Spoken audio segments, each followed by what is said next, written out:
ناظرین بہت بہت مبارک ہو. پاکستان نے وہ کر دکھایا ہے جس کا ہمیں پچھلے 32 سال سے انتظار تھا. ارشد نے جو ہے وہ پاکستان کے لیے گولڈ میڈل جیتا ہے. 40 سال کے بعد پاکستان نے اولمپکس میں گولڈ میڈل جیتا ہے. بھارت کے نیرج چوپڑا کے ساتھ مقابلہ تھا. اولمپک ریکارڈ بھی جو ہے وہ بنا ڈالا. اولمپکس میں جانے سے 2 دن پہلے میری ارشد سے جو ہے وہ ایک کلب کے اندر ملاقات ہوئی. اس پوری لسٹ میں سب سے کمزور اگر کوئی اسپورٹس انفراسٹرکچر ہے نا تو وہ پاکستان کا ہے. یہ پاکستان کے 1992 ورلڈ کپ سے بھی بڑا فیچر ہے. السلام علیکم ناظرین, میں ہوں منصور علی خان. اپنے یوٹیوب چینل کے اوپر آپ کو خوش آمدید کہوں گا. ناظرین بہت بہت مبارک ہو. پاکستان نے وہ کر دکھایا ہے جس کا ہمیں پچھلے 32 سال سے انتظار تھا. اور پاکستان کے جو ہیرو ہیں ارشد ندیم, انہوں نے وہ کارنامہ سر انجام دیا جو کوئی سوچ بھی نہیں سکتا تھا. جیولن تھرو میں رات کو جو براہ راست دکھائی گئی, ارشد نے جو ہے وہ پاکستان کے لیے گولڈ میڈل جیتا ہے. 40 سال کے بعد پاکستان نے اولمپکس میں گولڈ میڈل جیتا ہے اور 32 سال کے بعد کوئی میڈل جیتا ہے. ٹھیک ہے. اور دوسری بات یہ کہ وہاں پہ جو پاکستان کا مقابلہ تھا, ارشد کا جو مقابلہ تھا وہ بھارت کے نیرج چوپڑا کے ساتھ مقابلہ تھا, جو کہ اس سے پہلے ڈیفینڈنگ چیمپئن تھے. پچھلی مرتبہ اولمپکس میں گولڈ میڈل انہوں نے جیتا تھا. اور پوری بھارت کی جو ان کا جو فوکس تھا وہ نیرج چوپڑا کی طرف تھا کہ نیرج چوپڑا کے لیے آپ یقین نہیں کریں گے کہ انڈین میڈیا کے اندر کیا کیا کچھ نہیں ہو رہا تھا پچھلے 24 سے 48 گھنٹے میں, کہ جناب نیرج چوپڑا جو ہے وہ آئے گا اور وہ پاکستانی پلیئر کو جو ہے ہرا جائے گا. لیکن ارشد نے جس قسم کی پرفارمنس دکھائی, اٹ واز ایکسٹراڈنری, کیونکہ انہوں نے ایک دفعہ نہیں بلکہ 2 دفعہ 90 میٹر کا مارک جو ہے انہوں نے کراس کیا. کوئی اور فائنلسٹ جو ہے, جتنے بھی فائنلسٹ اس جیولن تھرو کے فائنل میں موجود تھے, ان میں سے کوئی اور 90 میٹر کا مارک ایک دفعہ بھی کراس نہیں کر سکا. لیکن ارشد نے یہ کارنامہ 2 دفعہ سر انجام دیا اور ان کی جو بیسٹ تھرو تھی وہ 92.97 کی میٹرز کی وہ تھرو تھی. اور صرف یہ نہیں بلکہ انہوں نے اولمپک ریکارڈ بھی جو ہے وہ بنا ڈالا.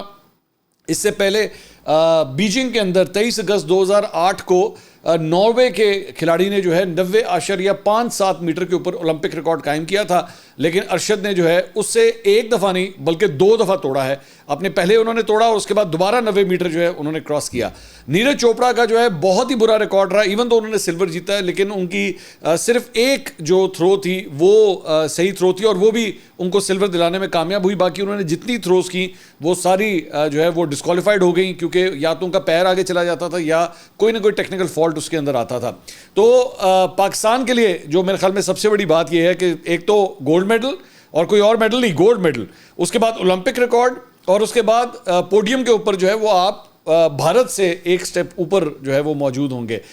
دوسری بات یہ کہ ظاہری بات ہے پاکستان کے جو دیگر جتنے بھی یہاں سے ایتھلیٹس گئے ہوئے تھے وہ کوئی میڈل نہیں جیت سکے.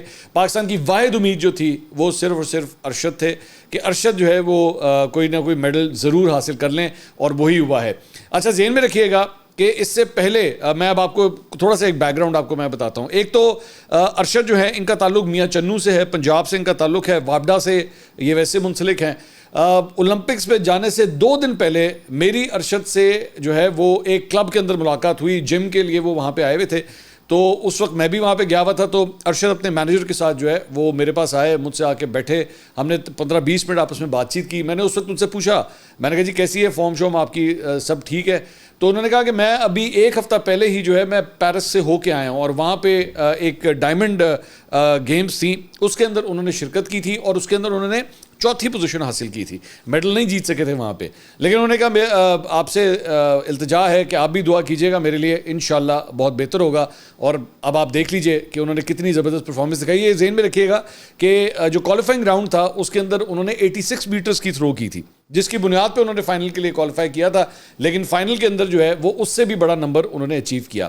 اچھا میں ذرا تھوڑا سا اوور آل ذرا اس ساری صورتحال پہ بات کرنا چاہتا ہوں. آپ صرف اس بات سے اندازہ کیجئے کہ 12 کھلاڑی جو اس فائنل کے اندر پہنچے ہوئے تھے, مطلب اس میں جرمنی کے کھلاڑی تھے, اس میں فن لینڈ کے کھلاڑی تھے, اس میں افریقن کنٹریز کے کھلاڑی تھے, بھارت سے تھے, اس میں گریناڈا سے تھے, اور بھی دیگر ممالک سے جو ہے وہ کینیا سے بھی تھے. لیکن میرا خیال میں اس پوری لسٹ میں سب سے کمزور اگر کوئی اسپورٹس انفراسٹرکچر ہے نا تو وہ پاکستان کا ہے. اور اس کمزور اسپورٹس انفراسٹرکچر سے جو ہے آپ کو ارشد ندیم جو ہے وہ ملا ہے. اور اس نے جا کے یہ گولڈ میڈل جیتا ہے. یہ کتنی بڑی بات ہے, آپ صرف اندازہ کیجئے. میں آپ کو اس کی 4-5 تھوڑی سی اور ایگزامپلز بتاتا ہوں کہ جیولن تھرو, مطلب یہ جو گیم ہے جس کے اندر انہوں نے گولڈ میڈل جیتا ہے, جیولن تھرو. آپ میں سے کتنے لوگ کسی ایسے پلیئر کو جانتے ہوں گے جو جیولن تھرو کرتا ہے؟ آپ ذرا اسی بات سے اندازہ کر لیجیے. آپ کو ظاہری بات ہے کوئی نہ کوئی جاننے والا ملے گا, وہ جو کرکٹ کھیلتا ہے, اس نے فرسٹ کلاس کرکٹ کھیلی ہے, وہ ڈپارٹمنٹ میں کھیلتا ہے, یا وہ لاہور کی طرف سے کھیلتا ہے, یا وہ کراچی کی طرف سے کھیلتا ہے. جیولن تھرو کرنے والے آپ کے کتنے کو جاننے والے ہوں گے؟ جب آپ نے کبھی سنا ہوگا جی فلاں کا بچہ جو ہے وہ جیولن تھرو کرتا ہے, یا فلاں جو ہے وہ جیولن تھرو کی گیم کھیلتا ہے. ایک آپ صرف اس سے اندازہ کیجئے کہ یہ گیم پاکستان میں کتنی کم کھیلی جاتی ہے. ایک دوسرا, جیولن تھرو جو ہے بیسکلی ایتھلیٹکس کا ایک سپورٹ ہے. ایتھلیٹکس یعنی کہ رننگ جو ہوتی ہیں, یا لانگ جمپ ہو گئی, یا پول جمپ ہو گئی, یا یہ جیولن تھرو ہو گئی, ڈسکس تھرو ہو گئی, یہ سارے ایتھلیٹکس کے اندر آتے ہیں. پاکستان نے ابھی تک ایتھلیٹکس میں گولڈ میڈل نہیں جیتا ہوا تھا, اور یہ اٹ سیلف ایک ہسٹری ہے کہ پاکستان نے اب ایتھلیٹکس کے اندر بھی جو ہے وہ گولڈ میڈل جیتا ہے.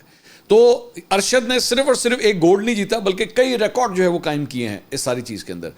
اس سے اندازہ ہوتا ہے کہ پاکستان کے اندر ٹیلنٹ کتنا ہے, اور اس ٹیلنٹ کو اگر آپ گروم کریں, اس کو نرش کریں, اس کو پالش کریں, اس کو فیسلٹیز دیں, تو کیا کچھ نہیں ہو سکتا. میں آپ کو ایک اور بڑی انٹرسٹنگ بات بتاتا ہوں کہ جب یہ جا رہے تھے, پیرس جا رہے تھے, اس سے 2 دن پہلے جو میری ان سے ملاقات ہوئی تھی, تو ارشد کے بارے میں نا آج سے چند مہینے پہلے ایک خبر آئی تھی. کسی انٹرنیشنل میڈیا آرگنائزیشن نے خبر دی تھی کہ جناب ارشد کے پاس جو ہے جو جیولن ہے, وہ جو نیزہ ہے جو پھینکا جاتا ہے, جناب ان کے پاس نیزہ بھی جو ہے وہ ٹوٹا ہوا ہے, اور ان کے پاس وہ نیزہ ہی نہیں ہے. تو میں نے اس وقت پوچھا ان سے, ارشد سے, میں نے کہا ارشد یہ کیا آپ کے پاس نیزہ نہیں ہے؟ اور یہاں پہ پوری میڈیا کیمپین شروع ہو گئی تھی کہ جناب آپ کے لیے جو ہے وہ نیزہ ہونا چاہیے. انہوں نے کہا جی وہ فیک نیوز تھی, ایسی بات نہیں ہے, میرا خیال رکھا جاتا ہے, میرے پاس فیڈریشن کے بعد 4-5 ایسے انٹرنیشنل سٹینڈرڈ کے جیولنز جو ہیں موجود ہیں, نیزے موجود ہیں, جس سے میں پریکٹس کر لیتا ہوں, ایسی کوئی بات نہیں ہے. ایک بات. اور دوسری بات انہوں نے مجھے بتائی کہ ٹویوٹا جو گاڑیوں کا بہت بڑا برانڈ ہے, اس کی انٹرنیشنل جو کمپنی ہے, ایک تو پاکستان میں ہے نا ٹویوٹا, جو انٹرنیشنل کمپنی ہے اس نے مجھے اسپانسر کیا ہوا ہے. تو وہ میرا خیال رکھتے ہیں, کوئی ایسی بات نہیں ہے. اور دوسری بات یہ کہ گورنمنٹ نے بھی مجھے سپورٹ کیا ہوا ہے, ایسا کچھ نہیں ہے. لیکن سوال یہ ہے کہ آپ ہمارے ملک کے اندر جو ہے وہ ایک نہیں کئی ارشد ندیم جو ہے وہ پیدا ہو سکتے ہیں, لیکن آپ ان کو نرچر کریں. ایک تو ایک ساڈا ایک اور بڑا مسئلہ ہے نا, ہر بچہ کرکٹ میں گھس جاتا ہے, ہر بچہ کہتا ہے میں کرکٹ ہی کھیلنی ہے, میں کرکٹ ہی کھیلنی ہے. یار 32 اولمپک سپورٹس ہیں, 32 سے بھی زیادہ ہیں بلکہ, ٹھیک ہے. باسکٹ بال آتی ہے, والی بال آتی ہے, ایتھلیٹکس کے اندر بہت سی گیمیں ہیں, سوئمنگ ہے, سنکرونائز سوئمنگ ہے, ڈائیونگ ہے, پتہ نہیں کتنی, بیچ والی بال ہے, پتہ نہیں کتنی گیمیں ہیں, ٹیبل ٹینس ہے, اسکواش ہے, پتہ نہیں کتنی گیمیں ہیں جو آپ کھیل سکتے ہیں. خدا کے لیے اپنے بچوں کو جو ہے میں بار بار یہی درخواست کرتا ہوں, ان سے کوئی گیم کھلائیں, ڈزنٹ میٹر وہ کچھ جیتتا ہے کہ نہیں جیتتا, مجھے اس بات سے کوئی پرواہ نہیں ہے, لیکن پلیز اس کو کوئی گیم کھلائیں, کیونکہ آپ کو نہیں پتا کہ کون اس میں سے ارشد ندیم نکل آئے گا, آپ کو نہیں پتہ لگے گا. اور وہ بچے اس بچے کی ہنگر, اس کی تڑپ, اس کا شوق, اس کو کہاں سے کہاں لے جائے گا. آپ مجھے بتائیے, ارشد ندیم آج سے, میں شرطیہ کہہ سکتا ہوں, آج سے 10-15 سال پہلے, مطلب جب یہ بالکل ایک چھوٹا سا لڑکا تھا, تو یہ گھر میں کسی کو بھی کہتا ہوگا کہ جی جناب میں نے نا جیولن تھرو کرنی ہے, یا محلے میں کسی کو کہتا ہوگا جیولن تھرو, کہتا چھڈ کرکٹ دی تھرو کر جے کرنی ہے, تے بال باؤنڈری جو سٹی اے گیم کھیڑا ہے تو کہڑے کام تو شروع ہو گیا. لیکن میں آج آپ کو ایک بات بتاؤں, اس نے جو کام کر دیا ہے, یہ پاکستان کے 1992 ورلڈ کپ سے بھی بڑا فیچر ہے. یہ میں آپ کو بتا دوں, یا پاکستان نے جو T20 ورلڈ کپ جیتا, یہ اس سے بھی بڑا فیچر ہے. اور میں آپ کو بتاتا ہوں اس کی ریزن کیا ہے, میں آپ کو بتاتا ہوں. پوری دنیا کے اندر نا آپ کے کتنے ملک جو ہے وہ کرکٹ کھیلتے ہیں, 15, 16, 20 اتنے ہی کھیلتے ہیں نا. جیولن تھرو اندازہ کیجئے کہ پوری دنیا میں کتنے ملکوں میں کھیلی جاتی ہے, اور کتنے کمپیٹیٹرز ہیں اس کے اندر. اور آج اس کرۂ ارض کے اوپر اگر کوئی اس کا چیمپئن ہے تو وہ ایک واحد پاکستانی ہے جس کا نام ہے ارشد ندیم. یہ فرق ہے, یہ اتنا بڑا ڈفرنس ہے. تو یہ میری نظر میں بہت بڑا فیچر ہے. میں ابھی دیکھ رہا تھا کہ سندھ گورنمنٹ کی جانب سے جو ہے وہ اس کے لیے, ارشد کے لیے 5 کروڑ روپے کا اعلان جو ہے وہ کیا گیا. کم ہے یہ ابھی بہت کم ہے. ابھی میرے خیال میں تو انعامات کی جو ہے وہ بارش ہوگی اس کے اوپر, اور ہونی چاہیے, وہ ڈیزرو کرتا ہے. اس نے جتنا بڑا کام کیا ہے نا وہ ڈیزرو کرتا ہے. لیکن آگے چل کے اس کے ٹیلنٹ کو استعمال کریں, اس کے لیے اس کو کوئی نرسری بنا کے دیں, اسے کوئی آگے چل کے اس کو ضائع مت ہونے دیں. آپ کو اس نے اگر گولڈ لے دیے, اگلے 40-50 سال کی تیاری ابھی سے شروع کریں. اس کی ڈیوٹی لگائیں, وہ آپ اس کو نرسری بنا کے دیں تاکہ وہ آگے بھی اسی طرح پرفارم کرتا رہے. جب وہ ریٹائر ہو جائے گا, اوبیسلی ہر اسپورٹس مین کی ایک شیلف لائف ہوتی ہے, اس نے کل کو ریٹائر بھی ہونا ہے. تو بہت بڑا فیچر ہے یہ. میں تو بہت خوش ہوں. میں کبھی سوچ بھی نہیں سکتا تھا کہ میں اپنی زندگی میں, یقین کیجئے, میں سوچ نہیں سکتا تھا اپنی زندگی میں کبھی کسی پاکستانی کو اولمپکس میں گولڈ میڈل دیکھتے ہوئے پہنتے ہوئے میں دیکھوں گا کہ پاکستان گولڈ میڈل جیتے گا. لیکن میں نے دیکھ لیا. اب مجھے افسوس ہوتا ہے ان لوگوں کے اوپر بھی, ان فضول گھٹیا لوگوں کے اوپر بھی جنہوں نے ان اولمپئنس کا مذاق اڑایا تھا. جو باقی ہمارے سوئمرز بھی گئے تھے, شوٹرز بھی گئے تھے, ان کا جو ہے وہ ایک ہماری لڑکی ہے وہ اس میں رننگ کے اندر وہ گئی تھی, وہاں پہ اس نے ریس لگائی تھی, سب کا مذاق اڑایا جاتا تھا فضول قسم کی باتیں کر کے. وہ جو سوئمر ہے وہ ڈوب نہ جائے, وہ پتہ نہیں وہ کون سی سفارش کے اوپر گیا ہے. وہ سارے جتنے بچے گئے نا, جتنے بھی آپ کے پلیئرز گئے ہیں, سارے میرٹ کے اوپر گئے ہیں, وہ ڈیزرو کرتے تھے. لیکن نہ اسپورٹس کے بارے میں پتہ ہے, نہ انہوں نے کبھی زندگی میں کھیلی ہوتی ہے. ایویں چاؤں کرنا ہے انہوں نے بیٹھ کے. ہماری عادت ہے نا, ہماری فیوریٹ اسپورٹس تو یہ ہے کہ جی اگلے پہ تنقید کر کے دکھاؤ, اگلے کو نیچا دکھاؤ. یہ ہماری سب سے فیوریٹ سپورٹس ہے. وہ آج کل میں دیکھ رہا تھا ٹک ٹاک کے اوپر جو ہے وہ ایک کلپ بڑا زبردست چل رہا تھا, بڑے مجھے انجوائے کیا. وہ جو ٹیلنٹ ہنٹ پروگرام ہوتا ہے نا, اس کے اندر ایک جج ہوتا ہے, وہ ایک لڑکی سے پوچھتا ہے اور کوئی ٹیلنٹ ہے آپ کے اندر, تو وہ لڑکی کہتی ہے جی بکواس کروا لو. بکواس کرنا بھی تو ایک ٹیلنٹ ہے نا, میں تو یہ کم تھوڑی ہے. تو ہمارے یہاں پہ کئی ایسے وارداتیے ہوتے ہیں جن کا جو ہے نا بکواس کرنا ان کا سب سے بہترین ٹیلنٹ ہے. وہ اس طرح کا کام آپ ان سے جتنا مرضی کروا لو. لیکن آپ ارشد نے جو کر کے دکھایا ہے, میں تو کہوں گا کہ پاکستان کے اندر چاہے پرائم منسٹر ہو, پریزیڈنٹ ہو, آرمی چیف ہوں, چیف منسٹرز ہوں, سب کو جو ہے وہ اس کے لیے انعامات کا اعلان کرنا چاہیے. صرف یہ نہیں بلکہ پاکستان بتائے کہ جیسے ہی یہ پاکستانی سرزمین پہ لینڈ کرتا ہے, اس کو اس کا افتتاح جو ہے نا وہ کر کے دکھانا ہے کہ اس نے وہ کارنامہ سر انجام دیا ہے. اس طرح موٹیویشن ہوتی ہے. اس طرح نئے بچوں کو بھی جو ہے نا وہ ایک موٹیویشن ملتی ہے کہ ہاں یار اگر ارشد کر سکتا ہے تو ایک دن انشاءاللہ ہم بھی کر کے دکھائیں گے.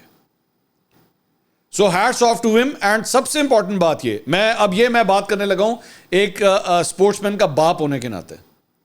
جتنا کریڈٹ ارشد کو جاتا ہے اس سے زیادہ کریڈٹ اس کے ماں باپ کو جاتا ہے. کیونکہ بچہ جو ہوتا ہے نا وہ کتنا ہی ٹیلنٹڈ کیوں نہ ہو, اگر ماں باپ اس کے سر کے اوپر ہاتھ نہ رکھیں, اگر ماں باپ اس کو سپورٹ نہ کریں, تو ہمیں جتنا مرضی بڑا ہو چیمپئن کیوں نہ ہو, وہ آگے نہیں چل سکتا. اس کے ڈائٹ کا دھیان, اس کے سونے کا دھیان, جاگنے کا دھیان, اس کا اسکیجولنگ, یہ سارا کچھ گھر سے ہوتا ہے. سب سے پہلی نرسری جو ہوتی ہے وہ گھر کی ہوتی ہے. میں اس لیے آپ سے بار بار التجا کرتا ہوں, خدا کے لیے بچوں کو سپورٹس کھلائیں, خدا کے لیے کوئی سپورٹس کھلائیں. اس سے اس کی نشو و نما بھی ہوتی ہے, دماغی طور پہ بھی جو ہے وہ زیادہ تگڑا ہوتا ہے, وہ پڑھائی کے اندر بھی جو ہے وہ, اور اچھی سپورٹس کھلائیں, کسی اچھے کوچ کے انڈر کھلائیں. یہ نہیں جا بیٹا جا کے پٹھو گول گرام کھیل لے, خدا واسطے اچھی گیمیں کھلائیں اس کو. اولمپک سپورٹس کھلائیں, جا کے نکالیں آپ کے ارد گرد کون سی اولمپک سپورٹ کھیلی جاتی ہے. ہاکی کھلائیں, ہاکی بھی پاکستان کا سپورٹ ہے. ہم لوگ ہاکی میں بہت نیچے چلے گئے ہیں, ہمیں واپس وہ گلوری جو ہے ہمیں واپس چاہیے. تو hats of two Arshad Nadeem, hats of two his parents. میری طرف سے بہت بہت مبارک ہو. دل خوش کر دیا ارشد, آپ نے دل خوش کر دیا. آپ کے لیے ڈھیروں دعائیں. اگلی ویڈیو میں آپ سے دوبارہ ملاقات ہوگی. اللہ حافظ.